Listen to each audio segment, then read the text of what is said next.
Olá, meus irmãos queridos, um bom dia a todos vocês. Esta manhã de quinta-feira, graças a Deus nós estamos começando o nosso dia, colocando a nossa vida nas mãos do nosso grande Deus, que é o doador e consumador da nossa vida. Que bom que você está neste momento junto comigo, estamos juntos aí ouvindo a palavra do nosso grande Deus. Deus fica muito feliz, você pode ter certeza do contentamento do Senhor Deus, quando você separa o seu tempo, parte do seu tempo, para poder estar na presença do Senhor. A nossa lição de hoje, lembre-se de que vocês foram escravos no Egito. Entre as recomendações de Deus por meio de Moisés, os ensinamentos, a fim de que o povo não se esquecesse de muitos pontos importantes da sua vida passada, entre estes a libertação da terra do Egito, como Deus os libertou ali da escravidão, que eles por 4 séculos estiveram ali, e o cumprimento das promessas de Deus feitas a Abraão, a Isaque e a Jacó, seus pais. E Deus estava ali por meio do povo de Israel cumprindo a sua promessa.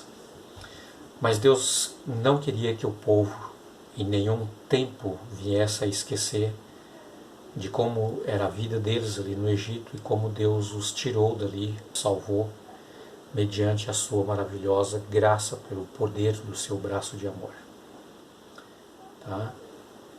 E algumas destes acontecimentos, meus queridos, Deus queria que fosse memorável por meio de festas, cerimônias. E 2 pontos importantes que eu queria frisar aqui com vocês. Por exemplo, Deus ele diz assim, olha,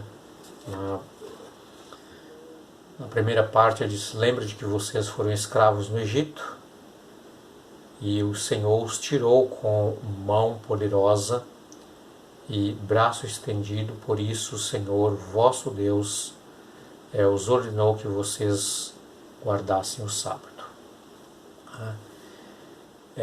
Essa era uma forma deles não se esquecer quando estivessem observando o Santo Sábado, que desde a criação, desde o Éden, foram ali separados por Deus, abençoados, santificados.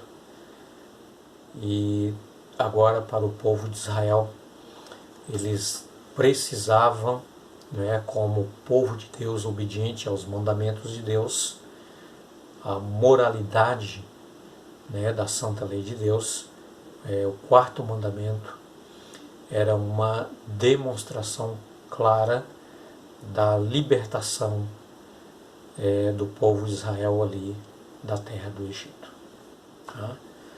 Uma outra coisa também foi instituído a Páscoa. Onde que foi instituído a Páscoa? A última noite que o povo de Israel esteve no Egito foi no dia 14 de Nissan, ou Nisan, era o mês em que o povo de Israel, o último mês, na verdade, que o povo de Israel esteve ali no Egito, propriamente no dia 14 para o dia 15 desse mês. Só para entendermos, meus queridos, o mês de Nissan, no calendário judaico, ele cai mais ou menos aí no finalzinho de março para o comecinho de abril do calendário gregoriano, que é o calendário que nós temos hoje. E esse dia é um dia que é comemorado depois de 3.500 anos até hoje pelo povo de Israel, pelo povo judeu propriamente. A Páscoa foi instituída pela primeira vez no dia 14 do mês Nissan, né, a última noite que o povo de Israel esteve lá no Egito, quando Deus disse: olha, vocês matem um cordeiro, né, de 1 ano de idade, um cordeiro que seja sem defeito e sem mancha, tá? E quando vocês matar o cordeiro, vocês precisam pegar o sangue do cordeiro e aspergir sobre o batente da porta, para que o anjo da morte, quando ele passar nesta noite, derramando a última praga, a 10ª praga, sobre o Egito, a casa de vocês não seja atingida. Ok? Então, desta maneira, o anjo vai passar, ele vai destruir, vai matar todos os primogênitos dos egípcios. Mas a casa que não estiver com o sinal vermelho do sangue do cordeiro, certamente será atingida. Haverá luto nesta casa. O cordeiro deve ser assado e vocês devem consumir ele inteirinho, né, durante a noite. Tá? E também vocês precisam, nesta refeição do cordeiro assado, comer algumas ervas amargas. Meus queridos, qual o significado de tudo isso? Tá? É bem diferente, né, a Páscoa que foi instituída naquela época com a Páscoa dentro do contexto do cristianismo hoje, né, que é muito ovo de Páscoa, né, muito chocolate, muitas festividades com bebidas alcoólicas, entre outras coisas nocivas ao corpo do ser humano.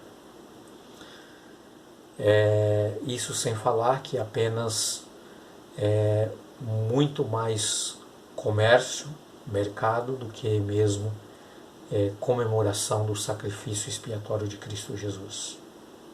Tá? Aquelas ervas amargas representavam exatamente o período de tempo que o povo de Israel passou no Egito como escravos, vivendo uma vida de amargura, uma vida de escravidão, uma vida sem liberdade. Tá? E no contexto egípcio, meus queridos, quando fala-se de escravidão, representa exatamente a escravidão do pecado. Tá? E todos nós somos escravos do pecado, nascemos no pecado. Hoje não somos mais escravos porque Cristo nos libertou. Quando você conhece o Evangelho, conhece a salvação, conhece a graça de Cristo e aceita-o como seu Salvador pessoal, Jesus também liberta você da escravidão do pecado. Tá? Aquelas ervas amargas representavam exatamente o tempo de angústia, de sofrimento, de escravidão que eles passaram ali no Egito. E todas as vezes que eles comemoravam esta festa, a festa da Páscoa, né, as gerações modernas, as gerações novas, os filhos, por exemplo, perguntavam aos seus pais o porquê dessa erva amarga, porquê do cordeiro, porquê do sangue, né? Agora eles não mais aspergiam o sangue sobre a ombreira das portas, mas eles tinham ali nas suas refeições vinho sem fermento. Tá? Também ali na Páscoa, né, era feito ali alguns pães, chamados pães asmos. Esses pães não poderiam ter fermento. Tá? E tudo isso tem um significado. Tá? O pão representava exatamente o corpo de Cristo Jesus, que é sem mancha de fermento, né, representado pelo pecado. Ok? Então, por isso, não poderia ter fermento nos pães. Tá? Meus queridos, aquele sangue que era aspergido ali nas ombreiras das portas representava exatamente que não há salvação em hipótese nenhuma se não for por derramamento de sangue. E aquele sangue simbolicamente ali representava o sangue de Cristo Jesus, o único que pode nos salvar também da morte, da mesma forma que aquele sangue na ombreira das portas representavam ali salvação para o povo de Israel, né, ali no Egito. No contexto bíblico, o Egito representava o pecado, porque todo tipo de pecado era praticado ali no Egito. Tá? Tudo que você imaginar de maldade, de coisas ruins, existia ali no Egito. Por isso, no contexto bíblico, representa o pecado. Somente o sangue do Cordeiro poderia salvá-los, tá? O povo de Israel da morte, tá? Das mãos do inimigo, do anjo destruidor naquela noite. Eu quero dizer para você uma coisa, meu irmão, minha irmã querida, meu amigo, minha amiga, você que está sempre nos ouvindo através dos vídeos, né, que nós elaboramos da lição da escola sabatina e nós participamos ao ouvir ou ao estudar todos os dias. Tá? Se você não expergir o sangue de Cristo Jesus, se você não mergulhar no sangue de Cristo Jesus, não há salvação. Não existe outra coisa senão a morte. Mas quando você lava no sangue de Cristo, quando você banha no corpo de Cristo, quando você é batizado no sangue de Cristo Jesus, tá? Pela fé, você está salvo da morte. A morte eterna não tem acesso a você. O anjo da morte, o inimigo de Cristo Jesus, Satanás, o causador do pecado, você pode ter certeza que você pode ficar doente, tá? Você pode ter problemas nessa vida, porque nós temos dificuldades e problemas aqui nesta terra, porque estamos no mundo do pecado. O povo de Israel também passou amargura no Egito, passou dificuldade no Egito.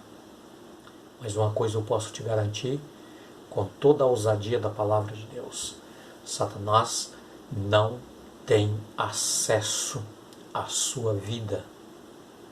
Você está salvo da morte eterna. Porque o sangue de Cristo Jesus, do Cordeiro de Deus que tira o pecado do mundo, ele salva você da morte. Tá? A morte eterna não tem poder sobre você. O Senhor Jesus um dia ele disse, né, aquele que crê em mim, ainda que morra, viverá. Portanto, meus queridos, Deus não queria que o seu povo esquecesse nunca que há salvação somente por meio do sangue do Cordeiro. Cristo é o nosso Cordeiro. João Batista um dia, quando ele olhou e viu Jesus se aproximando, ele disse: eis aí o Cordeiro de Deus que tira o pecado do mundo. Deus te abençoe. E você tenha um dia maravilhoso na presença de Cristo. E que o sangue de Cristo possa te lavar, possa te purificar, justificar, libertar e te salvar do pecado. Fique com Deus. Quero orar contigo. Nosso Deus amado, querido, obrigado, Pai, porque o Senhor Jesus veio a este mundo, morreu por cada um de nós.